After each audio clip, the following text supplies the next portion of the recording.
Oke, saudara-saudara, saat ini kita mencoba memahami ya, bagaimanakah ketetapan Allah itu sebenarnya ya. Apakah semua yang terjadi atas manusia ini itu semua karena Allah tetapkan?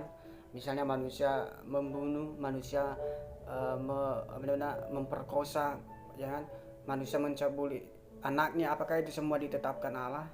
Kan artinya apakah kejahatan yang dilakukan oleh manusia ditetapkan Allah?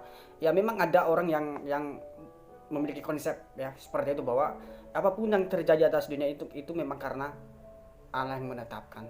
Jadi artinya Allah yang menentukan mereka yang untuk melakukan itu. Nah, saudara-saudara, coba kita pikir ya. Kenapa ya saya sendiri ya tidak tidak menerima ya konsep itu bahwa Allah menetapkan segala sesuatu. Ya karena itu sangat sangat bertentangan dengan firman Tuhan juga ya, sangat bertentangan dengan sifat Allah. Oke, saya bukannya tidak percaya mengenai ketetapan Allah. Allah itu menetapkan. Dia menetapkan misalnya bagian-bagian tertentu, misalnya Allah menetapkan bahwa dunia ini nanti akan lenyap. Ya itu pasti akan terjadi karena Allah yang menetapkan. Nah, di sini kalau kita mengatakan bahwa segala sesuatu ditetapkan oleh Allah, baik itu apabila kejahatan. Nah, ini yang parah. Kenapa? Kita harus melihat dulu ya. Tidak ada ketetapan tanpa planning. Artinya ketetapan itu masuk di dalam planningnya Tuhan. Artinya Tuhan merencanakan hal itu terjadi. Ya kan? Tuhan merencanakan hal itu terjadi. Ya, Tuhan memikirkan hal itu sehingga Ia menetapkan bahwa itu nanti akan terjadi. Ya kan? Nah, bagaimana dengan dosa? Kalau kita mengatakan bahwa Tuhan menetapkan dosa atas manusia, artinya sebelumnya Tuhan sudah merencanakan dosa itu. Artinya dosa itu sudah ada bersama-sama dengan Tuhan. Hanya saja maksudnya planning tentang dosa itu sudah ada bersama-sama dengan Tuhan. Hanya saja masih belum tereksekusi. Ya kan? Kapan itu tereksekusi dosa planning Tuhan itu yang mengenai dosa itu? Ya ketika manusia jatuh dalam dosa, ketika manusia diciptakan, maka manusialah yang mengeksekusi ketetapan Allah itu. Ingat, karena dosa itu, kalau kita mengatakan bahwa segala sesuatu ditetapkan, berarti dosa itu adalah ketetapan Allah, artinya planningnya Allah. Nah, ini kan maksudnya bahaya sekali kalau kita mengatakan bahwa Allah merencanakan dosa sehingga Ia menetapkan manusia untuk melakukan dosa karena planning. Lalu kenapa pada akhirnya Allah membinasakan? Sebenarnya ini ya, sebenarnya bukankah manusia itu sudah sebenarnya sudah mengikuti kehendak Allah ketika mereka melakukan ketetapan Allah, ya kan? Dosa kan ketetapan Allah. Lalu kenapa mereka disalahkan? Bukannya mereka sudah melakukan kehendak Allah, yaitu melakukan dosa karena sebelumnya Allah tetapkan? Ya karena kalau ketetapan Allah artinya itu harus terjadi karena itu planning Allah, nggak ada orang yang bisa membantah itu. Nah, jadi saudara-saudara, makanya saya bilang bahwa ini sebenarnya sangat kontradiksi ya. Ya, bertentangan dengan sifat Allah dan juga firman Allah. Nanti ada banyak ayat Alkitab yang menentang hal itu. Saya bukannya tidak percaya bahwa Allah itu mengenai ketetapan Allah ya. Ada hal-hal tertentu yang ditetapkan oleh Allah. Misalnya Allah menetapkan Musa menjadi nabi, ya kan? Allah menetapkan bangsa Israel menjadi bangsa pilihan. Ya, saya percaya hal-hal itu. Tapi kalau kita mengatakan bahwa segala sesuatu, baik itu yang buruk pun Allah menetapkan. Nah, ini kan yang kita tolak ya, kita tolak. Misalnya di dalam di dalam kejatuhan manusia dalam dosa. Nah, di sana bukan Allah menetapkan ya. Apalagi merencanakan itu.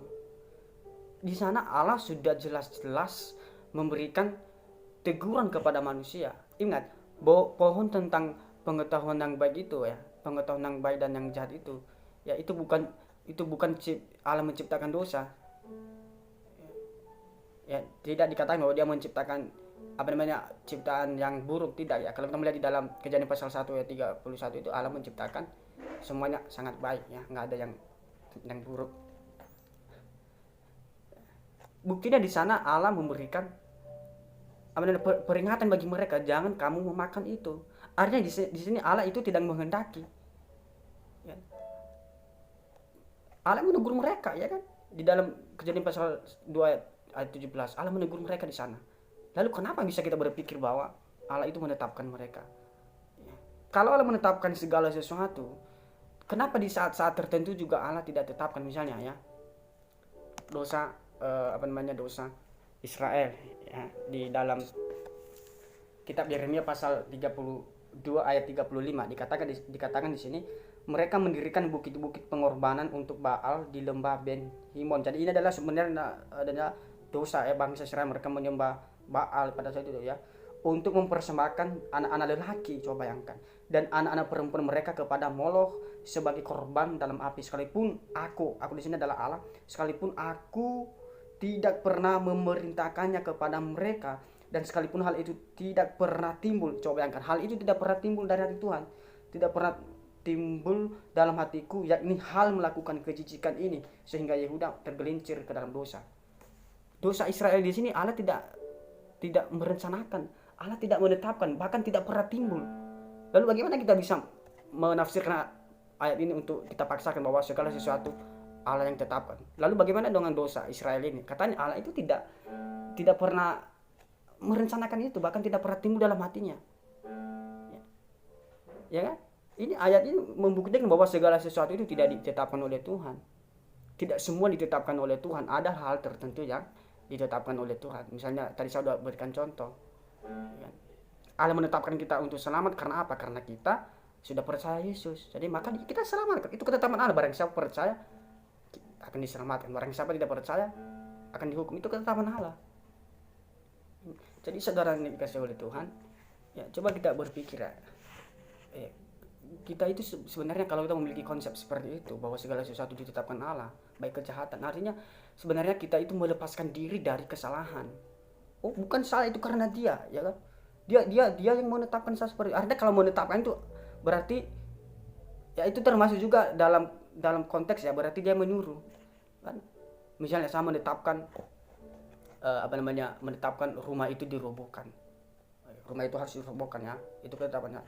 Lalu saya suruh orang itu robohkan itu karena harus roboh. Nah, coba bayangkan bagaimana kita aplikasikan itu kepada misalnya untuk memahami konsep penetapan seperti ini. Ini kan kacau ya. Jadi saudara yang dikasihi oleh Tuhan ya, kalau Alkitab mencatat bahwa manusia jatuh dalam dosa karena kehendaknya ya, kalau karena kehendak manusia mereka memilih hal itu, terbukti di dalam Kejadian pasal 3 itu ya. Kita jangan mengatakan bahwa itu karena ketetapan Allah. Kita jangan membela manusia ya kan, membela Adam dan Hawa di sana. Ya. Jadi jelas-jelas Alkitab buktiin apa? Ketika manusia di dalam dosa ada konsekuensi. Kalau Allah yang menetapkan ya pasti nggak ada konsekuensi. Artinya rencana Allah harusnya ya ini ya, kan manusia sudah melakukan ketetapan Allah, lalu kenapa manusia itu dihukum? Harusnya yang dihukum itu adalah mereka yang tidak melakukan ketetapan Allah. Iya, itu kan? Ya, kalau dosa adalah ketetapan Allah, lalu kenapa Allah menghukum orang yang melakukan ketetapannya? Nah, itu kan. Nah, jadi saudara itu maksudnya ini satu pemahaman yang harus kita pikirkan. Coba kita pikirkan ya dengan baik-baik. Ya. Kalau hal-hal tertentu Allah tetapkan ya, kita percaya, ya kan? Misalnya Allah menetapkan orang yang tidak percaya masuk neraka, ya itu ketetapan Allah. Allah menetapkan orang yang percaya masuk surga, itu ketetapan Allah. Ya kita harus terima itu. Jadi tidak segala sesuatu ya, orang membunuh ya itu karena ketetapan Allah. Orang memiliki pikiran negatif itu karena ketetapan Allah. Ini kan kacau sekali, ngaco lagi ya. Jadi saudara-saudara itu saja yang bisa saya sampaikan, kiranya ini bisa menjadi pemahaman yang harus kita terima, dan ini memang mudah untuk diterima dan bisa juga agak susah juga sih. Tapi kalau kita membuka hati ya pasti itu sangat mudah. Jadi itu saja, Tuhan Yesus memberkati.